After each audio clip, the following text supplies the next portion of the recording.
देवी प्रपन्नार्ति हरे प्रसीद प्रसीद मातर जगतोऽखिलस्य प्रसीद विश्वेश्वरी पाहि विश्वम् स्ववीश्वरी देवी चराचरस्य आधारभूता जगतस्त्वमेका महीस्वरूपेण यतः स्थितासि अपां स्वरूपस्थितया तवैतदप्यायते कृष्णम् अलङ्घ्य वीर्ये त्वङ्वैष्णवी शक्तिरनन्तवीर्या विश्वस्य बीजं परमासि माया सम्मोहितं देवि समस्तमेतत् त्वं वै प्रसन्ना भुवि मुक्तिहेतुः विद्याः समस्ताः तव देवि भेदाः स्त्रियः समस्ताः सकला जगत्सु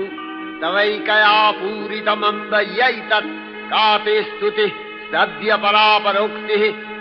सर्वभूता यदा देवी